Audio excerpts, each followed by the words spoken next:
थी। हार लगाई जा चुकी है, लेकिन आज तक किसी ने इस गांव की सूध नहीं ली है, जिसके बाद ग्रामीण खुद ही सड़क निर्माण कर रहे हैं।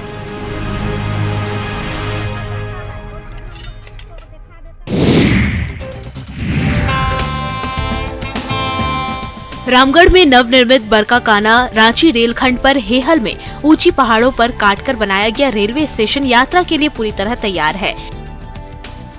स्टेशन के रंग रोगन से लेकर प्लेटफॉर्म, टिकट घर, स्टेशन रूम, वेटिंग हॉल, यात्री शेड सब बनकर तैयार हैं। आदिवासी बहुल हेहल गांव की करीब 6000 की आबादी को इससे सीधा लाभ मिलेगा।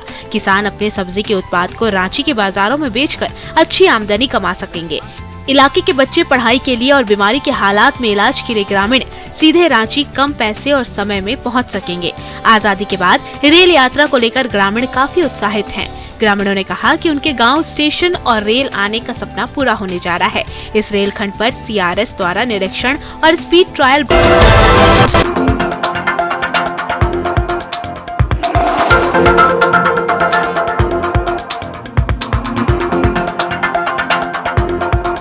67 किया जा चुका है। ट्रेन चलाने की CRS की हरी झंडी मिल चुकी है। वहीं आजादी के बाद रेल सुविधा मिलने से लोग उत्साहित दिख रहे हैं।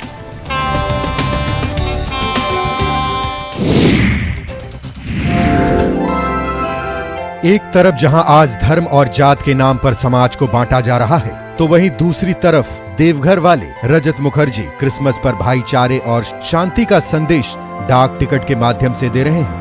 रजत मुखर्जी एक बंगाली समाज से आते हैं। बचपन से ही इन्हें पशु पक्षियों और डाक टिकट से गहरा लगाव रहा है। ऐसे में इनके पास 1 लाख से ज्यादा डाक टिकट संग्रह है। रजत मुखर्जी क्रिसमस को लेकर डाक टिकट के जरिए प्रभु यीशु की जीवनी को दर्शाते हुए लोगों को भाईचारे का संदेश दे रहे हैं। रजत पिछले 30 सालों से ये काम कर रहे हैं। इसके अलावा पशु पक्षियों से भी इनका गहरा लगाव है। रजत मुखर्जी अपनी एक बहन के साथ बिलासी टाउन में रहते हैं। इनका और कोई नहीं है। उम्र के साथ साथ लोगों ने इनका साथ भी छोड़ दिया और अब काफी कम लोग इनके घर आते हैं। लेकिन जितने भी लोग आते हैं उन्हें ये यीशु की जीवनी डाक टिकट के माध्यम से दिखाकर क्रिसमस भी मनाते हैं और लोगों को केक भी खिलाते हैं।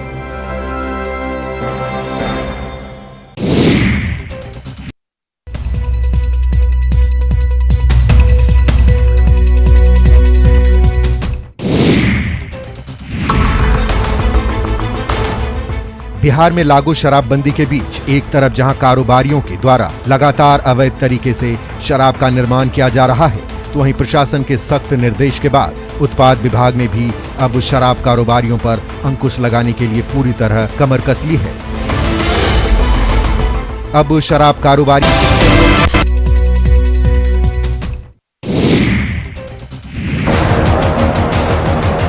बिहार में सर्दी का सितम कुछ इस कदर बढ़ा है कि अब पुलिसकर्मी भी चोर बन गए हैं। और चोरी भी किस चीज की? ये लकड़ी की चोरी कर रहे हैं। कड़कड़ाती ठंड की रात में अब ये पुलिस वाले भी क्या करें? जलावन के लिए लकड़ी भी चाहिए ताकि पूरी रात गश्ती कर सके। दरअसल बेगूसराय से एक वीडियो सोशल मीडिया पर जमकर वायरल हो रहा है, जिसमें एक पुलिसकर्मी ठंड से बचने के लिए लकड़ी व्यवसायी की दुकान से जलावन की चोरी कर रहा है। पुलिस वाले के जलावन चोरी का CCTV फुटेज सोशल मीडिया पर वायरल हो रहा है।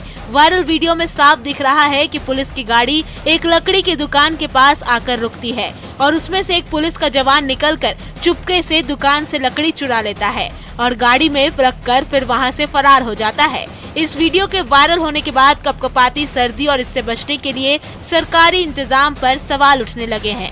हालांकि न्यूज़ 18 इस वायरल वीडियो की पुष्टि नहीं करता है।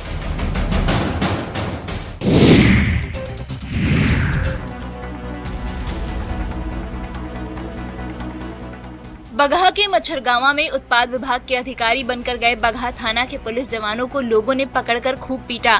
लोगों का आरोप है कि ये सभी जवान छापेमारी करने के बहाने लोगों से मारपीट कर रहे थे। इसके बाद गांव के लोग उग्र हो गए और पुलिस जवानों को बंधक बनाकर उनकी जमकर पिटाई कर दी। बताया जाता है कि छापेमारी के नाम पर पुलिस के जवान स्थानीय युवकों के साथ मिलकर अवैध वसूली कर रहे थे। ग्रामीणों के चंगुल में फंसे जवानों में से एक जवान की पहचान बिहार पुलिस के जवान भानु के रूप में की गयी। वहीं जब उत्पाद विभाग के अधिकारियों से पूछा गया तो उन्होंने किसी भी टीम को छापेमारी के लिए भेजने की बात से इनकार कर दिया, जिसके बाद पता चला कि ये बगहा थाने के पुलिस जवान हैं। इधर न्यूज 18 पर खबर दिखाए जाने के बाद मामले पर तत्काल एसपी ने कार्रवाई की और घटना में शामिल जवान भानु प्रताप सिंह को निलंबित कर दिया। भानु प्रताप सिंह बगहा पुलिस का जवान है जो फर्जी उत्पाद विभाग का अधिकारी बनकर गाँव में पहुँचा था और कई लोगों से मारपीट भी कर रहा था।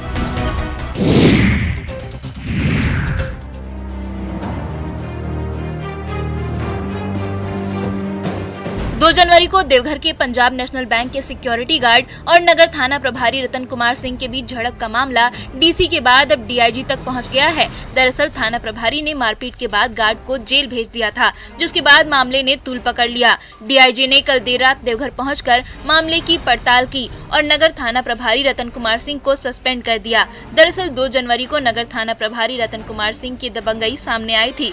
पंजाब नेशनल बैंक के गार्ड अशोक यादव की पिटाई करने के बाद उसे गिरफ्तार कर न्यायिक हिरासत में भेज दिया गया और ये पूरा मामला सीसीटीवी में कैद हो गया था।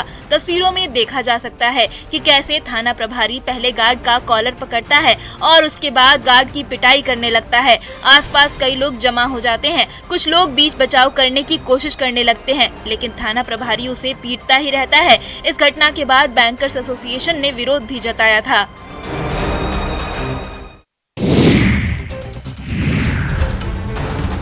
सरकार की ओर से जैन समाज के पवित्र स्थल पारसनाथ पर्वत को पर्यटन स्थल घोषित कर दिया गया है। सरकार के इस फैसले का जैन समुदाय विरोध कर रहा है और इसे लेकर मुंबई में व्यापक आंदोलन किया जा रहा है।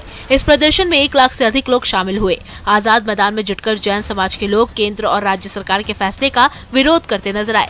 जैन समाज के लोगों को आशंका है कि पर्यटक स्थल घोषित करने के बाद पवित्र स्थल में मांस मदिरा की बिक्री होगी, जिससे जैन समुदाय की आस्था पर चोट पहुंच सकती है। इसी के विरोध में जैन समाज की ओर से झारखंड से लेकर गुजरात, दिल्ली और मुंबई तक मौन प्रदर्शन किया गया। जैन समाज के श्वेतांबर, दिगंबर, तेरापंथी एवं स्थान कवासी चारों समुदायों के हजारों लोगों ने इस रैली में भाग लिया और जमकर नारेबाजी की। दरअसल 2 अगस्त 2019 को झारखंड सरकार द्वारा की गई सिफारिश के बाद केंद्रीय वन मंत्रालय ने पारसनाथ के एक हिस्से को वन्य जीव अभयारण्य और पर्यावरण संवेदनशील क्षेत्र के रूप में अधिसूचित किया है। जैन समाज का कहना है कि क्षेत्र में इको टूरिज्म और अन्य गैर धार्मिक गतिविधियों की अनुमति देना गलत है।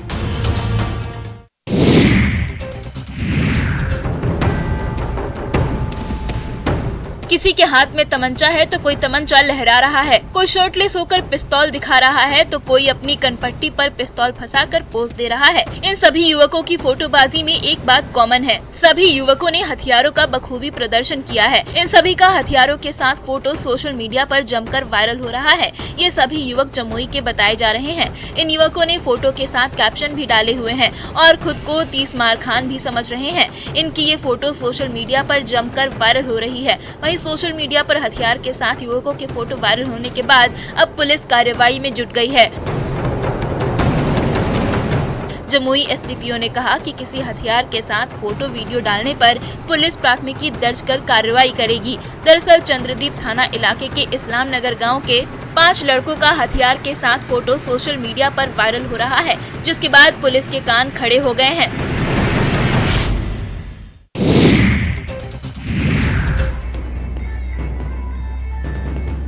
अभी तक आपने देखा होगा कि एम्बुलेंस में मरीजों को ले जाया जाता है, लेकिन क्या कभी आपने एम्बुलेंस में अश्लील डांस होते देखा है?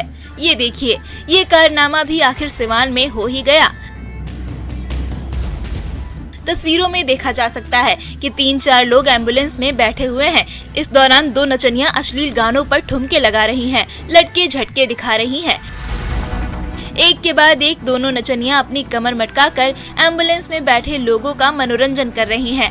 एम्बुलेंस में बैठा एक शख्स नचनिया को एम्बुलेंस में आने का इशारा भी कर रहा है। सभी लोग अश्लील नाच को काफी एंजॉय करते नजर आ रहे हैं। दरअसल सिवान में एक वीडियो काफी तेजी से वायरल हो रहा है। एम्बुलेंस में डांसरों के अश्लील डांस का वीडियो वायरल हुआ है। हालांकि न्यूज 18 इस वीडियो की पुष्टि नहीं करता है। बताया जा रहा है कि ये वीडियो दरौली प्रखंड स्थित बभनौली के एक अस्पताल का है। किसी कार्यक्रम में डांसर डांस कर रही थी।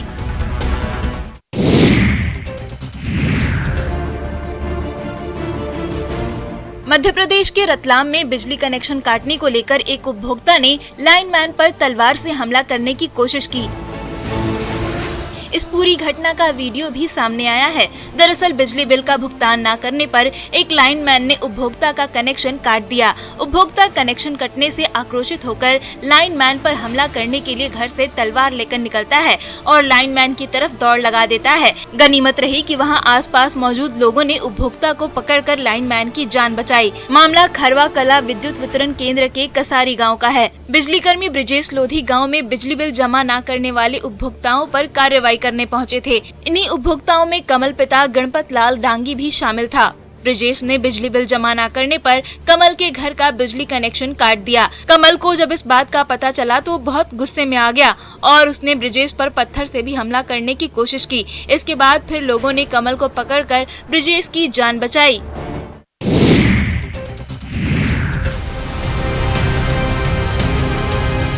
बगहा के चौतरवा में पुलिस ने एक लग्जरी कार से भारी मात्रा में विदेशी शराब बरामद की है। पुलिस को यह सफलता यूपी बिहार बॉर्डर पर रतवल के पास गाड़ी चेकिंग के दौरान मिली।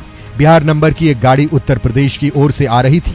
जांच के लिए जब पुलिस के जवानों ने गाड़ी को रुकने का संकेत दिया तो कार सवार सभी लोग पुलिस को चकमा देकर तेज रफ्तार में भाग निकले, लेकिन आगे जाकर उनकी गाड़ी हादसे का शिकार हो गई। जब गाड़ी की जांच की गई तो पूरी गाड़ी 475 लीटर विदेशी शराब से पैक थी। पुलिस अब कार की डिटेल के आधार पर आगे की कार्रवाई कर रही है। चौतरवा थाना अध्यक्ष सुरेश यादव ने बताया कि कुछ लोग उत्तर प्रदेश की तरफ से गाड़ी से आ रहे थे। जांच के क्रम में उन्हें रोकने का प्रयास किया गया, लेकिन तेज गति से पुलिस को चकमा देकर सभी लोग फरार हो गए। हालांकि कुछ ही दूर आगे जाने पर लक्ष्मीपुर मोड़ के पास कार अनियंत्रित होकर गड्ढे में गिर गई, जिसके बाद तस्कर शराब छोड़कर गाड़ी को लॉक कर फरार हो गए। फरार तस्करों का पता लगाने की कोशिश की जा रही है।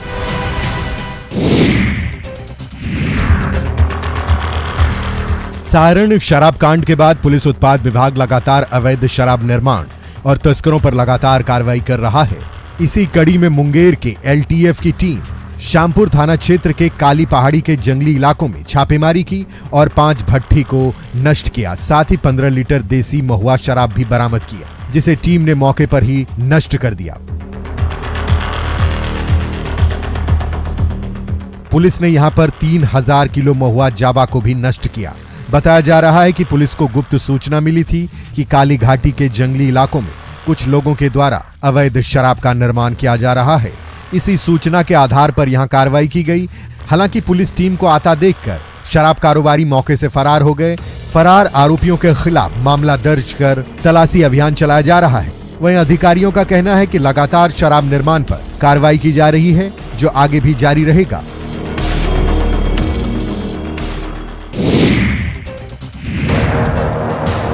बिहार पुलिस एक तरफ जहां शराब के काले कारोबार पर लगाम लगा रही है, तो वहीं दूसरी तरफ नशे की खेती को भी नष्ट कर रही है। इसी कड़ी में इमामगंज के सलैया में पुलिस ने 36 एकड़ भूमि में लगी अफीम के फसल को नष्ट किया। पुलिस बिहार झारखंड के बॉर्डर पर जंगलों में लगी अफीम की खेती पर लगातार कार्रवाई कर रही है और नशे के सौदागरों को भी पकड़ रही है। उसके बावजूद भी धंधेबाज अफीम की खेती करना नहीं छोड़ रहे हैं। दरअसल बिहार झारखंड के बॉर्डर से सटे वन विभाग की भूमि पर बड़े पैमाने पर अफीम की खेती की जा रही है। जब इस बात की भनक पुलिस को लगी तो यहां छापेमारी की गई और नशे की पौध को नष्ट किया गया। इस अभियान में एसएसबी के अधिकारी, उत्पाद विभाग के अधिकारी, वन विभाग के स्थानीय पुलिस भी शामिल थी। इस अभियान में कई ट्रैक्टर को लगाया गया था और अफीम को रौंद दिया गया। बताया जा रहा है कि सलैया थाना क्षेत्र में अभी भी कई एकड़ अफीम की फसल लगी हुई है। नक्सलियों के इशारे पर इसकी खेती की जा रही है, इसलिए इन क्षेत्रों में पुलिस लगातार कार्रवाई कर रही है।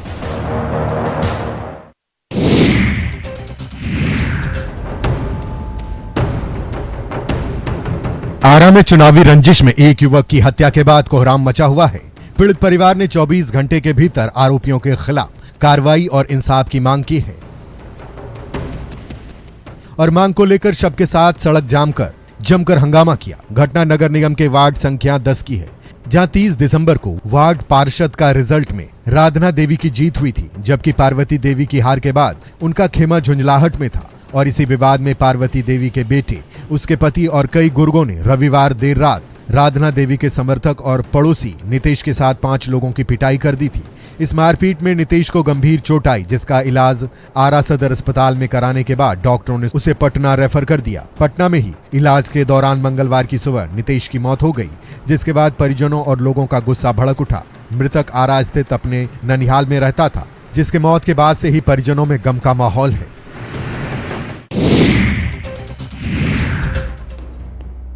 दुमका में स्वास्थ्य विभाग की बड़ी लापरवाही सामने आई है, जहां अस्पताल में डॉक्टर के नहीं होने पर सफाई कर्मचारी के पति ने ही मरीजों का इलाज कर दिया। मामला बरतली पंचायत के स्वास्थ्य एवं कल्याण केंद्र गांदो का है। जानकारी के मुताबिक 2 जनवरी को जब प्रशिक्षु IAS सनी राज और सदर BDO राजेश सिन्हा अस्पताल का निरीक्षण करने पहुंचे तो अस्पताल में एक भी ANM या CHO उपस्थित नहीं थे, लेकिन OPD रजिस्टर में पाया गया कि 3 मरीजों का इलाज किया गया है। अब सवाल ये उठता है कि जब स्वास्थ्य केंद्र में कोई स्वास्थ्य कर्मी मौजूद ही नहीं था तो इन मरीजों का इलाज आखिर किसने किया? पहले तो कोई भी इस पर कुछ बोलने को तैयार नहीं था, पर जब सख्ती से पूछताछ की गई तो पता चला कि अस्पताल के सफाई कर्मचारी जोबाती हांसदा के पति ने तीनों मरीजों का इलाज किया है। स्वास्थ्य विभाग की इस लापरवाही से बड़े सवाल खड़े हो रहे हैं। वहीं मामले पर बड़े अधिकारी कार्रवाई की बात कह रहे हैं।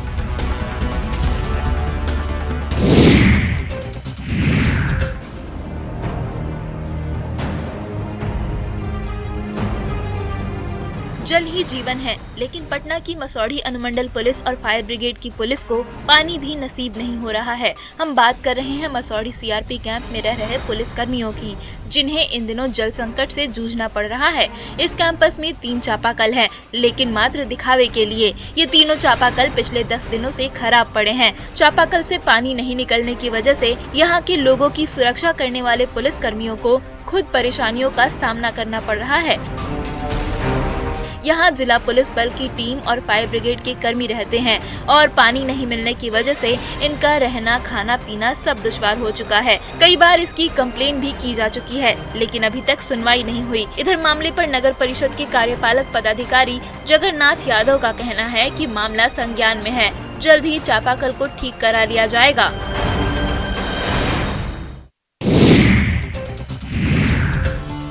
खेल के जरिए बाल शोषण और बाल अत्याचार पर प्रहार को लेकर आयोजित सत्यार्थी खेल महोत्सव का मंगलवार को समापन हो गया। 27 दिसंबर से शुरू हुए खेल महोत्सव में कोडरमा और गिरिडीह के बाल मंत्री गांव के 3200 बच्चों ने भाग लिया। इस दौरान उन्होंने फुटबॉल और कबड्डी प्रतियोगिता में अपना दमखम दिखाया। कबड्डी प्रतियोगिता में डोमचांच प्रखंड के बंगाल खलार की टीम विजयी रही, जबकि फुटबॉल मैच में गिरिडीह जिले के तीसरी के चकलमुंडा की टीम ने जीत हासिल की। कैप्टन योगेंद्र सिंह यादव ने कहा कि खेल और फौज अनुशासन सिखाता है और अनुशासन एकजुटता की पहली सीढ़ी होती है। उन्होंने कहा कि आज वक्त बदल रहा है और ग्रामीण परिवेश के बच्चे भी बड़े बड़े मंचों पर अपना परचम लहरा रहे हैं और आगे बढ़ रहे हैं। वहीं विजय कबड्डी टीम की खिलाड़ी प्रीति ने बताया कि एक समय था जब उन्हें घर से बाहर निकलने की इजाजत नहीं थी, लेकिन आज फाउंडेशन के प्रयास से न सिर्फ अपनी पढ़ाई पूरी कर पा रही हैं, बल्कि अपने खिलाफ हो रहे शोषण और अत्याचार के खिलाफ अपनी आवाज भी बुलंद कर रही हैं।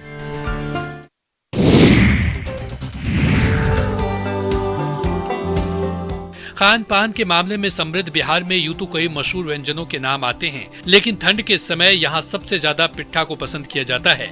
पूस का महीना और उस पर पिट्ठा का स्वाद लोगों को खूब लुभाता है। यह मगध का लजीज व्यंजन है, जिसे जाड़े के पूस के माह में भी खाया जाता है। मगही क्षेत्र के लोगों का प्रिय और पौष्टिक व्यंजन है। या यूं कहे कि लोग इसके स्वाद के लिए क्रेजी हैं। इसे धान के पहले फसल से प्राप्त चावल के आटे से ही इसे बनाया जाता है, जिसमें एक अलग ही मिठास होती है। पिट्ठा कई प्रकार के बनाए जाते हैं। लोग अपनी पसंद के अनुसार इसे अलग अलग तरीके से बनाते हैं, लेकिन ज्यादातर लोग खोआ, गुड़, बादाम और तीसी तिल का पिट्ठा पसंद करते हैं। इसकी तासीर भी गर्म होती है, जो ठंड में रोग प्रतिरोधक क्षमता को भी बढ़ाता है। जाड़े में यह शरीर को गर्मी देता है और साथ ही ये काफी हेल्दी होता है। लोग पूस के महीने में इसे खूब बनाकर खाते हैं और दूसरों को भी खिलाते हैं।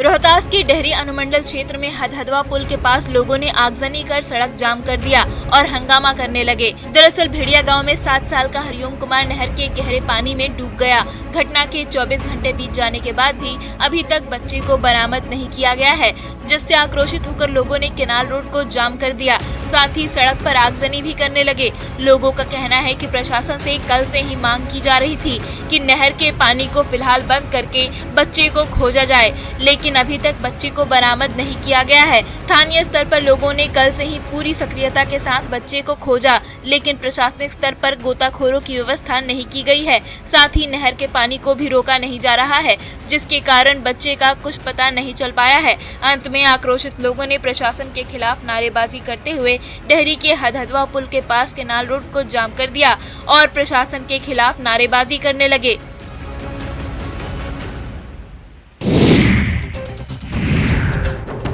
औरंगाबाद में एक विक्षिप्त से दिखने वाले शख्स ने कैनरा बैंक के एटीएम में जमकर तोड़फोड़ की है।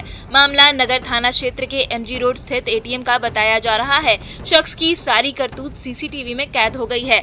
तस्वीरों में साफ देखा जा सकता है कि एक शख्स एटीएम के पास आता है और उसका दरवाजा खोलने की कोशिश करता है और जब दरवाजा नहीं खुलता है तो उसे जबरदस्ती खोलता है, जिससे गेट में लगा सारा शीशा टूटकर बिखर जाता है। वहीं इस तोड़फोड़ में विक्षिप्त के पैर पर ही शीशा टूटकर गिर जाता है और उसको भी चोटें आई, जिसके बाद शख्स के पैर से खून निकलने लगता है और वो वहां से चला जाता है। वहीं जब केबिन में बैठे मैनेजर ने विक्षिप्त की इस करतूत को देखा तो वो दौड़े दौड़े नीचे आए। वहीं एक व्यक्ति एटीएम के पास बैठा है और उसके पैर से भी खून निकल रहा था। पूछने पर इस शख्स ने कुछ नहीं बताया। मैनेजर ने इसकी सूचना नगर थाने को दी, जिसके बाद मौके पर पहुंची नगर थाना की पुलिस आगे की कार्रवाई के लिए उसे अपने साथ थाना लेकर चली गई है।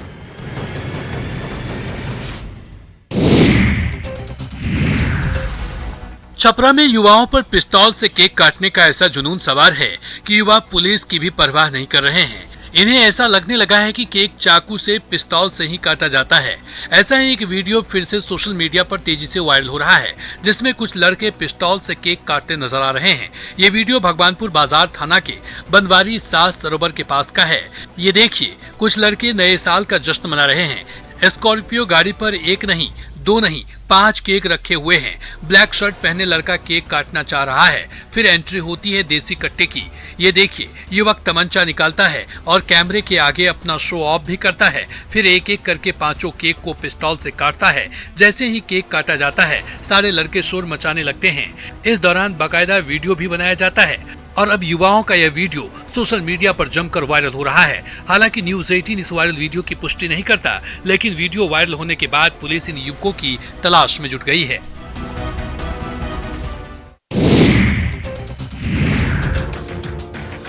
मुंगेर में नए साल में पुलिस को अपराधियों के द्वारा लगातार चुनौती मिल रही है। ताजा मामला बरियारपुर थाना क्षेत्र के नया छावनी स्थित खुशबू मेडिकल हॉल से सामने आया है। यहां हथियारबंद अपराधी दवाई लेने के बहाने दवा दुकान में घुसकर पिस्टल के नोक पर दुकानदार के गले का सोने की चेन छीन फरार हो गए। वहीं ये सारी घटनाएं सीसीटीवी में कैद हो गया। तस्वीरों में देखा जा सकता है कि कैसे दवाई लेने के बहाने दुकान में घुसते हैं। दुकानदार दवाई देने भी लगता है। तभी एक अपराधी दुकान के अंदर घुसकर दुकानदार के गले से सोने की चेन छीनने की कोशिश करने लगता है। जब दुकानदार ने इसका विरोध किया तो दूसरा अपराधी पिस्तौल निकालता है और दुकानदार पर तान देता है, जिससे दुकानदार डर जाता है और दोनों अपराधियों चेन छीनकर बड़े आराम से दुकान से फरार हो जाते हैं। पीड़ित दुकानदार ने बरियारपुर थाने को इस घटना की जानकारी दी।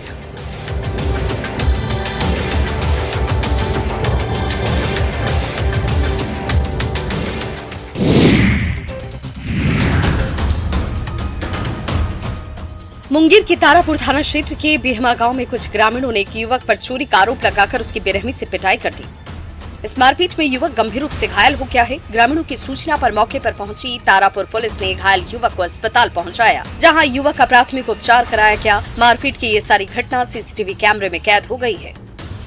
ये देखिए कैसे पहले से घात लगाए लोगों ने युवक को घेरा और फिर उसके साथ मारपीट शुरू कर दी। युवक पर लाठी और डंडे से वार किया जा रहा है। वहीं पीड़ित ने थाने में लिखित आवेदन देकर न्याय की गुहार लगाई। पीड़ित का कहना है कि वो भोज से वापस अपने घर लौट रहा था और तभी पुरानी दुश्मनी को लेकर गांव के ही कुछ लोगों ने उस पर हमला कर दिया। उससे पैसे छीन लिए गए, साथ ही सोने की चेन को भी लूटा गया और उससे पीटने भी लगे। जब युवक ने शोर मचाना शुरू किया तो आसपास के लोग वहां पहुंच गए, जिससे युवक की जान बच गई। इधर शिकायत के बाद पुलिस मामले में एफआईआर दर्ज कर छानबीन में जुट गई है।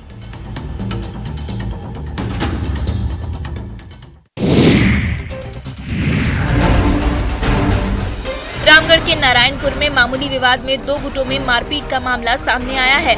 मारपीट का वीडियो सोशल मीडिया पर वायरल होने लगा है। बताया जा रहा है कि पूरा विवाद तेज रफ्तार कार चलाने से रोकने पर शुरू हुआ। देखते ही देखते मामला इतना गर्मा गया कि लाठी डंडे चलने लगे। मारपीट में एक युवक गंभीर रूप से घायल हो गया, जिसका रांची के रिम्स में इलाज चल रहा है। मारपीट के बाद मौके पर अफरा तफरी का माहौल बन गया। घटना की सूचना पाकर मौके पर पहुंची कुजू पुलिस के हस्तक्षेप के बाद मामला शांत हुआ, जिसके बाद दोनों पक्षों ने एक दूसरे के विरुद्ध कुजू ओपी में मामला दर्ज कराया है। घटना को लेकर दोनों पक्षों के द्वारा एक दूसरे के खिलाफ कुजू ओपी में मामला दर्ज कराया गया। एक पक्ष ने आवेदन में शराब पीकर गाड़ी चलाने के साथ घर के दूसरे सदस्यों पर पथराव करने और मारपीट करने का आरोप लगाया है, जबकि दूसरे पक्ष ने मारपीट नहीं करने की बात कही है। फिलहाल कुजू पुलिस ने मामला दर्ज कर लिया है और वायरल वीडियो के आधार पर कार्रवाई शुरू कर दी है।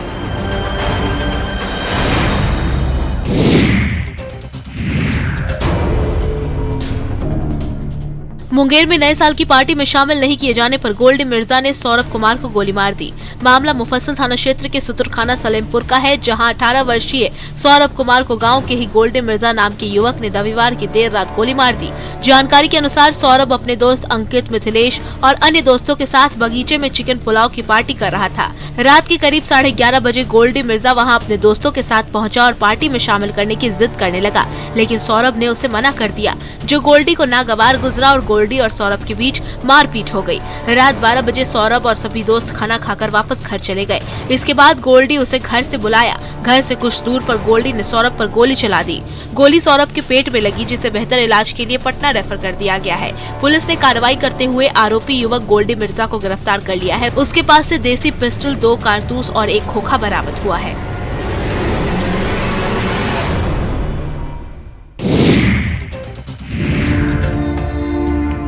जमशेदपुर के ग्रामीण इलाकों में पत्थर तोड़कर अपना पेट पालने वाले मजदूर लगातार लाइलाज बीमारी सिलिकोसिस की चपेट में आ रहे हैं। दरअसल ये बीमारी पत्थर पीसने वाले क्रशर प्लांट में काम करने से होती है। क्रशर मशीन के मालिक भी जानते हैं कि मजदूरों की मौत निश्चित है, इसलिए वे 5 से 10 साल में अपना क्रशर मशीन बंद कर नए नाम से दूसरा प्लांट लगा लेते हैं। लगातार हो रही मौत से मजदूरों में दहशत है। सरकारी सहायता राशि मिलने की प्रक्रिया इतनी जटिल है कि बीमारी से जूझते मजदूरों को सहायता नहीं मिल पाती। सिलिकोसिस प्रमाण पत्र के लिए अस्पताल और ऑफिस के चक्कर काटने पड़ते हैं। धालबूमगढ़ प्रखंड से करीबन 30 मजदूर और डुमरिया से 40 मजदूरों का एक्सरे जमशेदपुर के बिष्टुपुर एक्सरे लैब में किया गया। ये सभी मजदूर पत्थर पीसने वाली क्रशर मशीन में काम करते थे। ये मजदूर धालबूमगढ़ के कृष्णा उद्योग कृष्णा क्रशर में काम करते थे। क्रशर मशीन में काम करने और पत्थर तोड़ने के कारण ये सभी मजदूर सिलिकोसिस जैसी बीमारी से ग्रसित हैं, जो इलाज और सहायता के लिए भटक रहे हैं।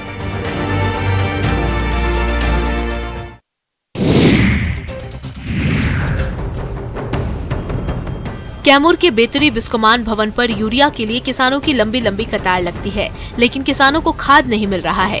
वहीं किसानों ने बताया कि धान कटने के बाद गेहूं की खेत में बुआई हो गई है, जिसके बाद यूरिया खाद की आवश्यकता होती है, जिसकी बाजार में अभी काफी किल्लत है। जहां खाद मिल रहे हैं, वहां खाद लेने के लिए किसानों की लंबी लाइनें लग रही हैं। बताया जा रहा है कि प्रत्येक किसान पर 4 यूरिया खाद की बोरी मिल रही है। उन्होंने कहा कि ऐसे किसान जिनके पास ज्यादा जमीन है खेती करने के लिए, वैसे किसानों के लिए 4 बोरी यूरिया कम है और 4 बोरी यूरिया खाद के साथ 2 नैनो यूरिया की लिक्विड भी दी जा रही है, जिससे किसान